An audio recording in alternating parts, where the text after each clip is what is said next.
Bonjour petits et grands lecteurs, j'espère que vous allez bien. On se retrouve aujourd'hui pour une nouvelle vidéo. Ça va être un petit peu une vidéo particulière sur la chaîne parce que j'aborde assez peu la littérature dite littérature blanche, même si j'apprécie ça, je suis plutôt axée littérature de genre. Aujourd'hui j'avais envie de vous parler d'un texte qui m'a beaucoup marqué quand j'ai lu la première fois. C'est un texte hyper important de la littérature et je voulais l'aborder par le biais de deux réécritures un peu plus modernes. Je parle donc de Lolita de Nabokov. Je dois vous faire un énorme avertissement avant de commencer cette vidéo. Cette vidéo va aborder des questions extrêmement difficiles, notamment liées aux agressions faites sur les enfants. Si vous ne vous sentez pas à l'aise avec le sujet ou si vous avez été traumatisé par le sujet, je ne vous conseille pas le visionnage de cette vidéo. Même si nous n'allons pas en parler en détail dans cette vidéo, on va aborder le sujet, c'est quand même la thématique quasiment principale du bouquin, et ici, dans les réinterprétations, ça va être aussi très présent, donc je voulais faire cette parenthèse avant de commencer. Juste avant de débuter cette vidéo, je voulais simplement vous rappeler les dates de dédicace. Ce week-end, je serai à Hypermonde à Bordeaux pour les Trois Nornes. La semaine prochaine, on est au Renard Doré avec l'illustratrice et l'autrice de La Forêt aux Fleurs d'Or. Le Renard Doré, c'est une librairie qui se situe à Paris. Et en parallèle, Émilie se trouve à Cholet au Cultura en dédicace. Au mois d'octobre, vous pourrez nous retrouver à Rouen. Je suis encore en train de chercher des petites dates. Et au mois de novembre, je vous mets les petites dates, voilà, quelque part. Voilà, pour les Trois Nornes. Et sur ce, on commence la vidéo tout de suite. Je l'ai un peu retardé pour la tournée parce que les livres, ça fait quelques temps que je les ai lus, mais le sujet est tellement difficile et les bouquins sont tellement durs un peu à lire que faut trouver les mots et le courage de le faire. Aujourd'hui, j'avais envie de vous parler de Lolita. Alors Lolita, c'est un chef-d'œuvre de la littérature. C'est un livre extrêmement intéressant de par sa construction, mais aussi sa réception, c'est-à-dire que Lolita a eu énormément de mal à être publié aux États-Unis. Il a été écrit par Nabokov, qui est un auteur russe, et été écrit en langue anglaise, et il y a eu plusieurs éditeurs qui ont refusé d'éditer ce livre, pas parce qu'ils ne trouvaient pas d'intérêt dans le livre, qu'ils ne reconnaissaient pas la qualité du livre, simplement parce que à l'époque la censure était beaucoup plus importante et que ça touchait un tabou de société, et donc on ne pouvait pas éditer ça au risque d'être condamné par la justice. Un éditeur américain va prendre le risque. Dans les années 50, il y avait plusieurs tabous aux États-Unis, certains ne sont plus des tabous, d'autres en sont. Là on va parler des agressions sur les enfants, donc là forcément c'était tabou, mais à l'époque on pouvait aussi avoir le mariage entre diverses communautés, hein. Si vous aviez un livre qui était publié et vous aviez la promotion d'un mariage par exemple entre une personne blanche et une personne noire, ça pouvait être taxé de moralement blâmable et donc être censuré. Lolita va bien sûr être traduit en français, notamment par les éditions Gallimard, et ça a une grande répercussion. Je vous conseille le podcast La Compagnie des auteurs qui adresse vraiment un sujet particulier à Nabokov, où on aborde le fait que ça a été censuré voilà, par l'État. Ça a été toute une bataille juridique jusqu'à ce qu'on ait actuellement Lolita entre les mains. Vous vous demandez bien qu'est-ce qui a pu choquer autant l'opinion pour que ça soit censuré dans une époque où ces thématiques-là étaient bien moins répréhensible. Il faut savoir que les années 50, 70, les relations avec les enfants, c'était quelque chose qui n'était pas forcément très tabou en littérature, hein.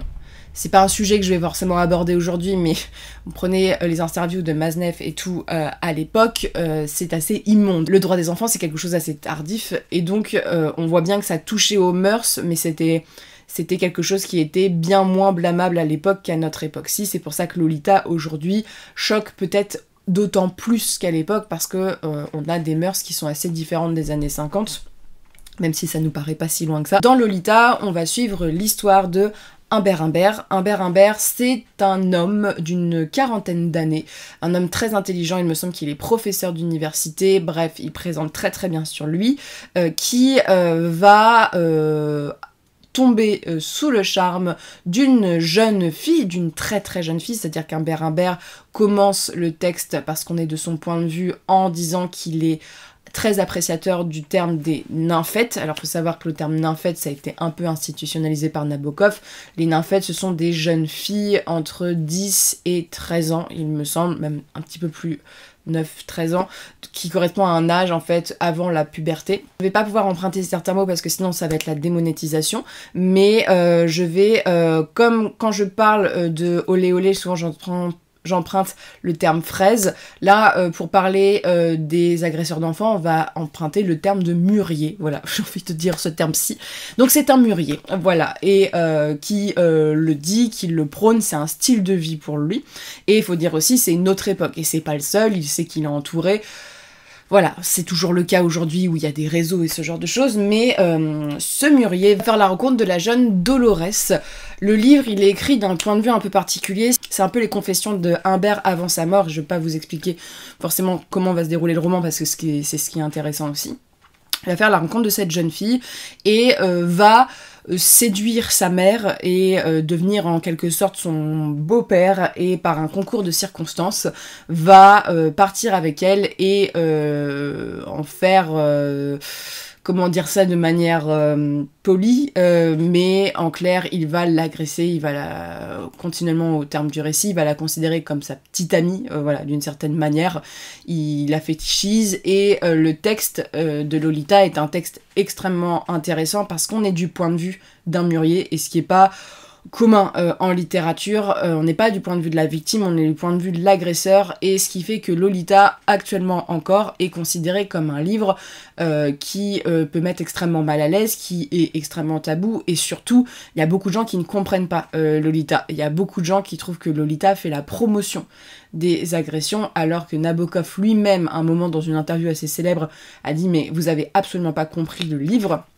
Lolita, c'est le point de vue d'un dégénéré qui est attiré par une jeune enfant et qui va être puni pour ça à la fin du livre. Il y a une vraie peine à la fin du livre de Lolita, donc voilà, c'est ce qui fait que, contrairement à d'autres textes que j'ai pu lire en fantasy, c'est un texte qui condamne l'agresseur à la fin. Et donc Lolita, ce qui est hyper impressionnant avec ce roman, c'est au-delà de parler d'une société de l'époque, d'avoir un point de vue hyper novateur sur l'époque, va parler de cette question taboue, mais surtout va dresser un portrait de Lolita qui est extrêmement particulier. C'est-à-dire que comme on est d'un point de vue du mûrier, on a l'impression que Lolita est une enfant séductrice. Et c'est la grosse erreur en fait que font beaucoup de lecteurs, parce que on a utilisé le terme Lolita, maintenant c'est un terme voilà, de la langue française pour décrire ces jeunes filles un petit peu séductrices et tout, alors que Lolita, elle est pas séductrice dans le texte. C'est Humbert et sa propre pensée qui est perverse et qui va, comment dire, analyser tous les gestes de Lolita et penser que tout est dans la séduction, alors que la gamine, c'est une victime. Elle a, je crois Lolita, elle a 12 ans, quelque chose comme ça dans le texte, et qui va perdre tous ses repères et être embarquée par un homme qu'elle connaît à peine. Je vous conseille quand même de lire ce livre si vous vous sentez prêt de le faire, parce que c'est quand même un chef-d'œuvre de la littérature et que le point de vue, l'histoire est très intéressante, et surtout que Lolita, c'est quelque chose, on s'en rend pas forcément compte, mais qui est prégnant dans nos cultures, hein, comme voilà, ça donne des noms, termes de nymphette, voilà, ce genre de choses. Ça a été très présent dans les années 70-80, notamment dans les médias, et que c'est une figure, la jeune fille séductrice, qui a été encore très très utilisé pendant des années au cinéma. Ça l'est beaucoup moins parce que maintenant on a passé un cap où on respecte un peu les enfants et les femmes, donc voilà. Mais aujourd'hui j'avais envie de vous parler de deux réécritures un peu plus modernes. Une qui s'inscrit dans l'ère MeToo et une autre qui prend le point de vue de Lolita, c'est-à-dire que là on va prendre le point de vue de la victime. Il me paraît plus pertinent de prendre peut-être celui qui est le plus direct avec Lolita, qui est vraiment une réécriture même du texte. C'est le journal de Elle de Christophe Tison, 1947-1952, chez les éditions La Goutte d'Or. C'est un ouvrage assez court, hein. Il fait 256 pages, c'est écrit assez gros, mais le texte est tellement lourd en termes d'atmosphère et d'horreur que tu le lis pas forcément d'une seule traite, qui est le point de vue de Lolita dans le roman de Nabokov. C'est-à-dire que vraiment ce livre-ci, il faut avoir lu Lolita pour le comprendre, parce qu'on a vraiment toute l'affaire du point de vue de Lolita, c'est redonner la parole à la victime. Donc Dolores ici, on va la suivre, et ce qui est intéressant, c'est les interprétations que fait l'auteur de l'histoire. Par exemple, donc la manière dont Humbert va réussir à, on va dire, kidnapper en quelque sorte Lolita. Ici, Lolita, elle conscientise les choses et on est dans sa tête et elle comprend énormément de choses. On va suivre aussi toute la période où Lolita quitte le récit, hein, pour ceux qui l'ont lu, et sa déchéance, et voir que Humbert n'est qu'un homme de ce type parmi cette bande d'horribles personnages, et qu'elle va connaître pire, et que c'est aussi un portrait de type d'hommes qui peuvent être des agresseurs, notamment c'est beaucoup Là, dans le texte, on voit que c'est des hommes de pouvoir très intelligents qui savent manier les mots et qui ont de l'argent pour pouvoir acheter et faire taire les langues qu'ils pourraient parler. Et donc, c'est un texte extrêmement difficile. Donc déjà, il faut mettre en point de vue que Christophe Tizon est une personne qui a subi lui-même des abus quand il était enfant. Donc, tu sens dans le texte qu'il y a du vécu. Parce que ce texte-ci, contrairement à celui que je vais vous présenter, les scènes sont particulièrement effroyables de description, c'est-à-dire que l'auteur va pas nous faire des concessions sur les scènes qui sont décrites. Il y a plusieurs fois où ça m'a donné la gerbe, où j'ai dû fermer le livre, ça me dégoûtait. Mais je trouve que c'est ce qui fait aussi la force du bouquin, parce que on est dans la tête d'une enfant qui va subir ça, et comment on peut réagir quand on est enfant, du prisme de la victime et de la survivante, et surtout le bouquin t'explique, parce qu'il y a beaucoup de gens qui disent mais Lolita, elle aurait pu partir, elle est séductrice et tout. Là, ça t'explique qu'en fait, que elle était sous emprise, qu'elle n'avait pas les moyens financiers de le faire, et surtout, ça va aussi parler du personnage de Dolores et ce que ça a eu comme implication sur sa vie. C'est-à-dire sa relation aussi avec les autres hommes, ça va parler aussi de beaucoup de questions de société, c'est-à-dire je parle par exemple de l'avortement dans le texte, on va parler aussi de la condition de la femme, et c'est aussi toutes les aspirations d'une jeune femme qui a un destin extrêmement tragique. C'est un livre extrêmement brutal. Je pense qu'avec Ne le dis pas à maman, c'est un des livres les pires que j'ai lus sur le sujet, parce que là vraiment t'es dans la tête d'une gamine de 12 ans, et en fait ce qui est intéressant c'est que Lolita en fait elle dissocie pas mal dans le texte, notamment elle quitte son corps, voilà, c'est vraiment plein d'explications sur le processus, notamment sur les conséquences. C'est vraiment un livre assez riche là-dessus, mais c'est extrêmement violent. Le style est très simple et c'est bien pensé parce que c'est expliqué au début que Lolita elle a 12 ans et qu'on la voit évoluer. Le seul petit bémol que j'aurais dans ce texte, l'édition, il coûte assez cher pour le peu de lecture. Bon ça, je vous le dis maintenant parce que c'est aussi important avec la crise financière. C'est un bouquin qui est beau, voilà, esthétiquement et tout, mais qui a un certain prix pour le nombre de pages. Que forcément, pendant la lecture, tu vas avoir envie de secouer Lolita à plusieurs moments.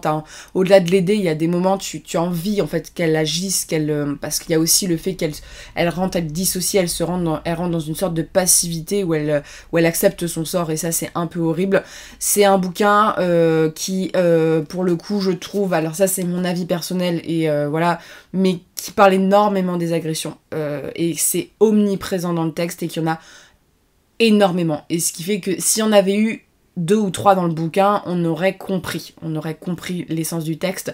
Là ça revient, alors je pense que c'est aussi pour marquer le fait que c'était continuel, mais ça fait un peu de la surenchère, voilà, ça fait un peu surenchérir. C'est un vocabulaire aussi qui est assez cru, énorme. Notamment ça m'a un peu choqué qu'une enfant de 12 ans ait ce recul là sur les choses et parle de ces choses avec ces termes-ci. Alors c'est une autre époque, mais Lolita c'est quand même une gamine dans le texte, et il y a des moments, il y a des termes qu'elle emprunte, il y a des réactions qu'elle a qui sont extrêmement adultes. Alors peut-être parce que sa situation fait qu'elle grandit beaucoup plus, mais il y a des moments ça m'a fait un peu sortir du texte à cause de ça. Il y a aussi le fait qu'on retrouve dans le texte le côté manipulatrice de Lolita qu'il y a dans le texte de Nabokov, où on explique un peu à des moments dans le roman pourquoi elle se comporte comme ceci et comme ceci. C'est vraiment une défense du personnage en réaffirmant que c'est une victime et que c'est pas un personnage séducteur qui a voulu ce qui lui est arrivé et qui s'est servi de ça.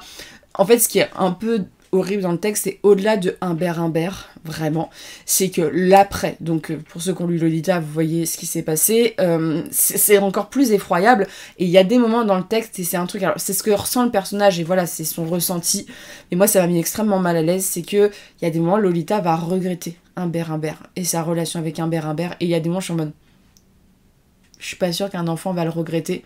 Voilà, après c'est un point de vue, c'est une interprétation du personnage, mais ce texte est vraiment très difficile à lire. Le seul truc, c'est que je trouve qu'il y avait un décalage entre le personnage et ses réactions avec son âge. Vraiment, il y a des moments où t'avais l'impression d'avoir un adulte dans le corps d'un enfant. Si on pense tous à comment on réfléchissait à 12 ans, je pense pas qu'on ait ce genre de réflexion-ci, mais voilà, c'est assez infâme, et c'est le pire entre les deux en termes de description, parce que voilà, c'est très sensationnaliste la façon dont c'est fait, c'est pour choquer, c'est pour marquer, c'est pour... Voilà, c'est ce qui se passe.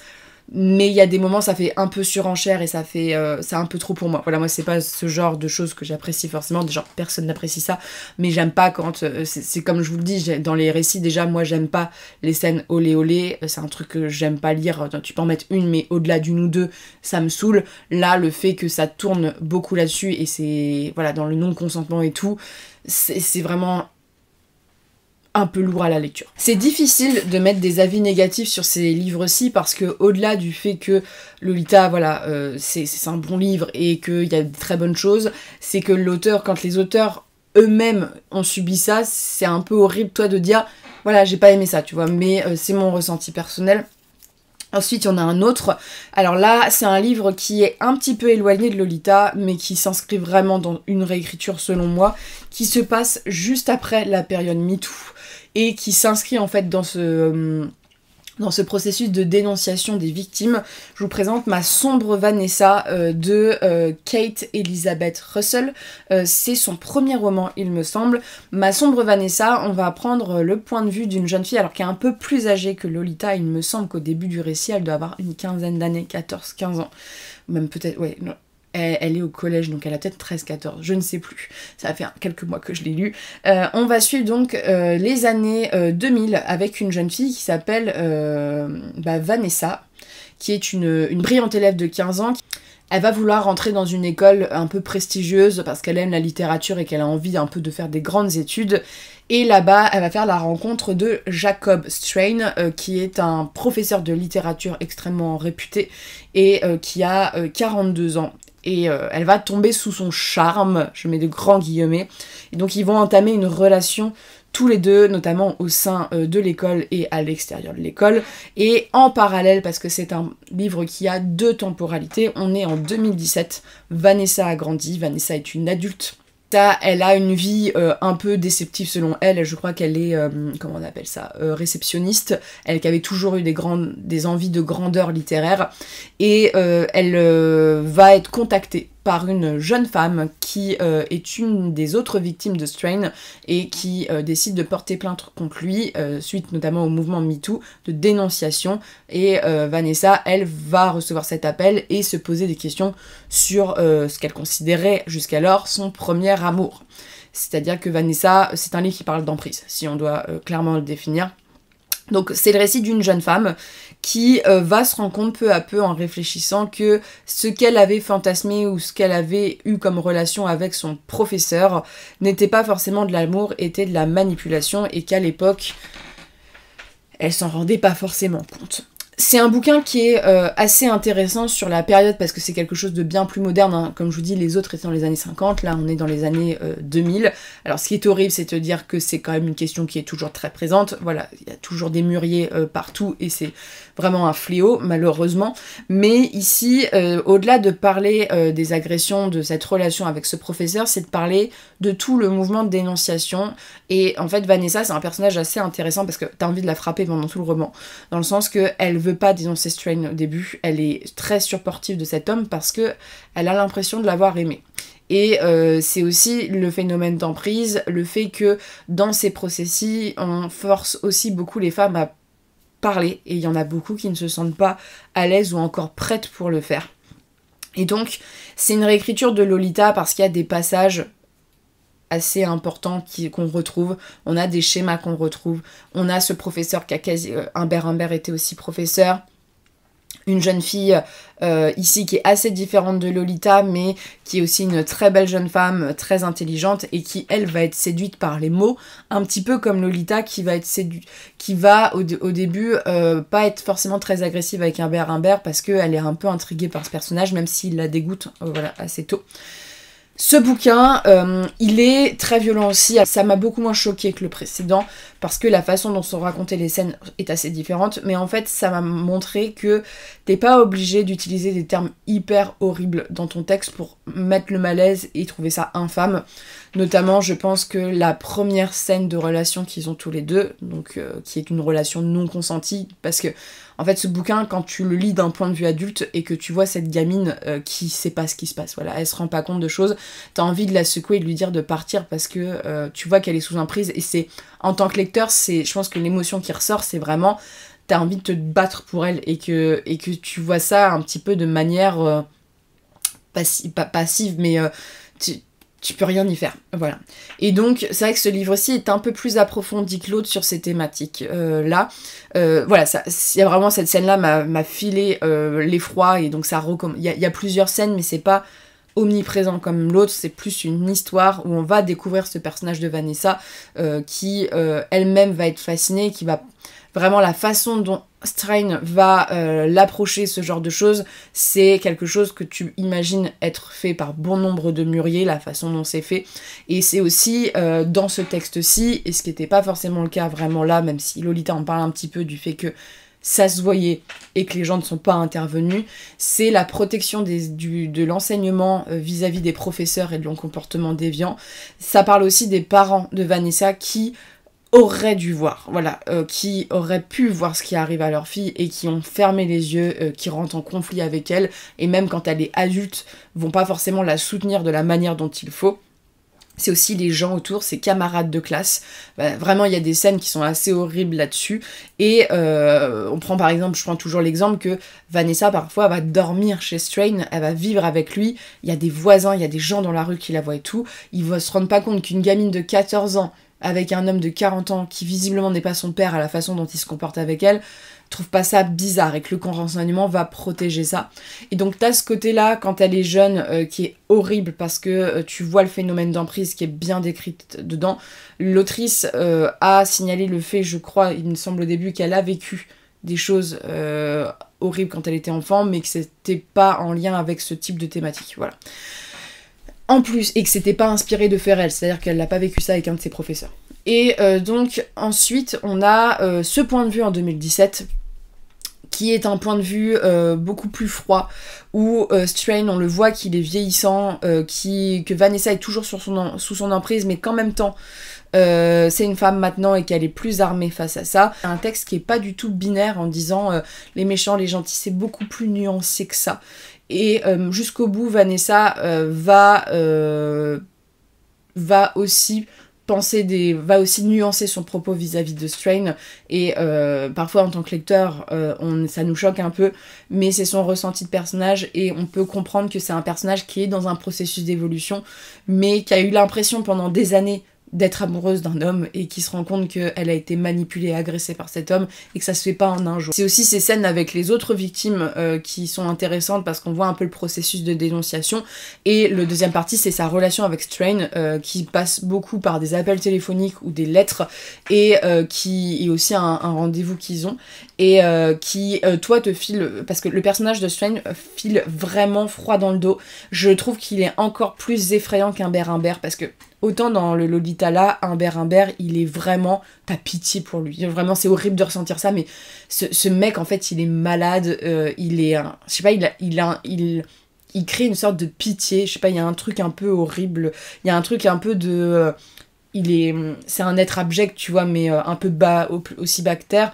Et après, l'autre homme que Lolita connaît, lui est beaucoup plus effrayant, parce que c'est un homme qui assume beaucoup plus son côté mûrier, c'est un homme qui a beaucoup plus de pouvoir, qui est très impressionnant la façon dont il parle et tout, alors que tu vois qu'Humbert Humbert, lui, c'est compliqué de parler de ce thème-ci, mais dans son esprit malade, tombe sous le charme de Lolita, et donc est prêt à un peu lui obéir. Voilà, il y a des moments où Humbert Humbert, on voit que c'est Lolita qui commence à prendre le dessus de lui dans ses décisions, voilà, elle a un véritable pouvoir sur lui, alors que l'autre, c'est lui qui est totalement dominant dans la relation.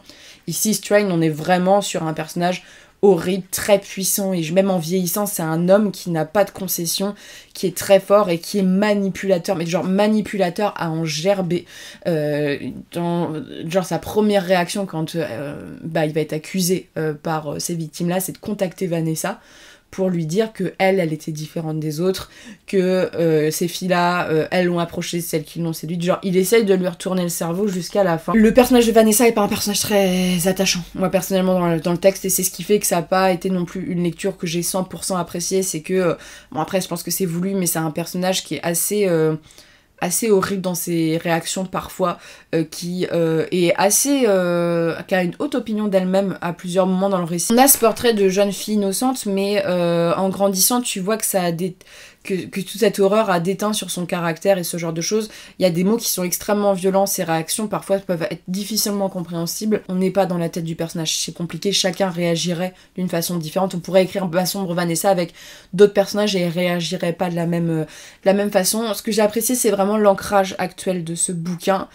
qui est un appel à la dénonciation voilà, des agresseurs, et aussi c'est de parler en fait des conséquences que ça a aussi MeToo sur les personnes qui sont accusées. Voilà, donc là, à raison dans ce texte. On a des parallèles avec aussi des grandes affaires qui ont eu lieu voilà, dans cette époque-ci. Mais c'est vrai que le bouquin parle du consentement de façon assez subtile, et il y a des moments, tu vois que cette notion est quand même compliquée, parce qu'il y a des moments, quand on suit Vanessa dans sa tête, notamment à un moment avec Strain, t'as l'impression qu'elle est dans le consentement total, quoi. Et en fait, d'un point de vue adulte, elle se rend compte qu'elle l'était pas et qu'il y avait de la manipulation et tout.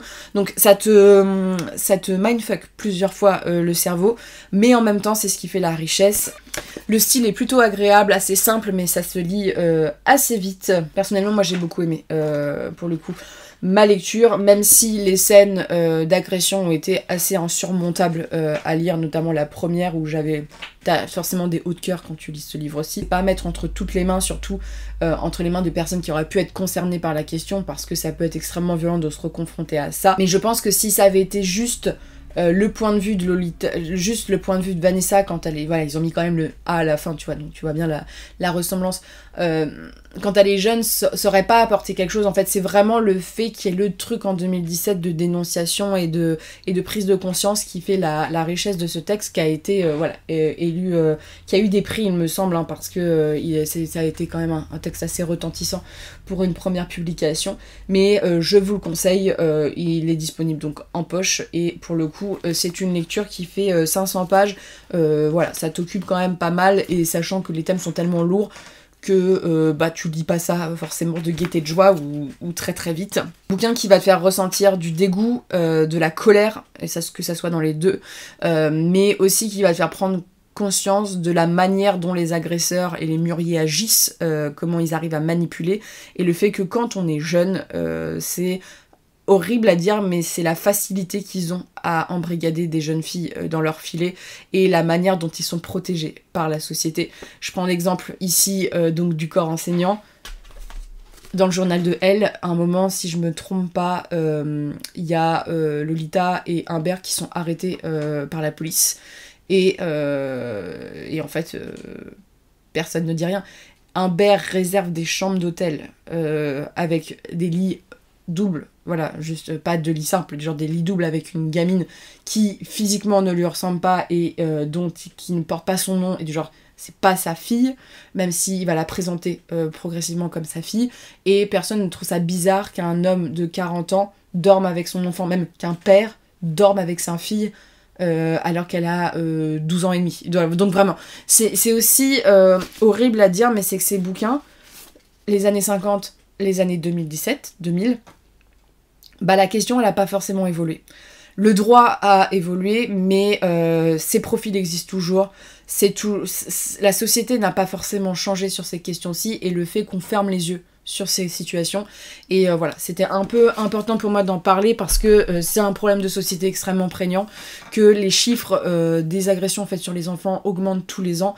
On sait qu'il y a aussi beaucoup plus d'enfants qui parlent de la question, que c'est un sujet où les gens commencent à s'exprimer, mais c'est horrible de voir les chiffres en France qui sortent. On n'arrive même pas à se dire que dans notre entourage, on connaît forcément des gens qui ont été agressés, et si ça a été votre cas, déjà, je suis de tout cœur avec vous, parce qu'il n'y a pas pire, je pense, au monde. Sur ce, n'hésitez pas à vous tourner vers des numéros ou des instituts qui sont spécialisés pour vous aider à aussi vous dire qu'il n'est jamais trop tard pour parler et pour dénoncer, voilà.